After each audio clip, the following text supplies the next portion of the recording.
Finance Minister Enoch Godongwana faces the difficult challenge of balancing scarce resources against rising expenditure pressures. The February budget did not go ahead as parties in the Government of National Unity could not agree on the proposed 2 percentage point value-added tax increase and how government priorities would be funded. Government was hoping to raise 58 billion rands in additional revenue for the 2025-26 financial year from the tax policy proposals in the budget that was not presented.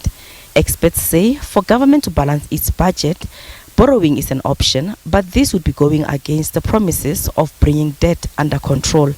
Cutting expenditure is another option, but this will also be a challenge as resources are needed for necessities such as education, health, infrastructure investment, making this option not easy as well.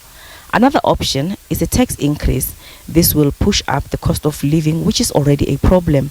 Tax hikes proposals will receive some pushback. If we could trim down the wasteful expenditure, get rid of corruption, de-bloat, for want of a better description, the cabinet, and collect the taxes that is due. I think if one does that, one perhaps doesn't even need to look at a tax increase at all. I know those are probably more medium to longer term things. They won't happen overnight, and that's the problem. I think if this budget goes ahead on the 12th, we need some sort of short-term solutions on the table to balance the budget, and I suppose there it's got to be tax or elements of taxation that will help to balance the budget in the short term. With low economic growth, government finances are under pressure. The local economy recorded growth of 0.6% in 2024. National Treasury had overestimated the 2024 economic growth at 0.8%. Experts say this translates to anticipated revenue being less than expectations. What we've been able to actually get as a revenue for the year 2024 is much lesser than what we had anticipated. So that puts strain on the fiscus. Further strain, with what they already have in being able to service their debt to GDP interest rates. And so that already, is telling you that South Africa is not in the best economic trajectory in terms of growth. And it begs the question of whether the 1.9 that's been forecasted for 2025 will materialize when the base has to be, you have to rebase the growth to 0.6. Government debt remains a concern amidst the challenges the fiscus faces.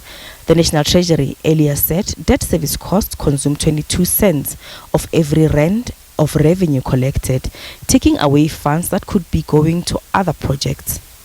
Without the increase in revenue from that, it will simply mean that our deficit is higher, which means government has to borrow more, and that will push the debt to GDP ratio to above 75%. That's the big worry. But of course, in the longer term, i.e. over the next 3 years, it will all be about the impact of the VAT increases. If we see significant revenue shortfalls due to the higher VAT rates, maybe resulting in consumers and businesses spending less, we could see that deficit widening as revenue collections fall below budget. Added expenditure pressures on the budget include government having to find funding for the health projects that lost funding as the United States cut aid to South Africa, as well as social security after a court ruling on the social relief of distress grant, which will likely see the number of beneficiaries as well as the amount increase. Gloria Sefakomosi, SABC News, Johannesburg.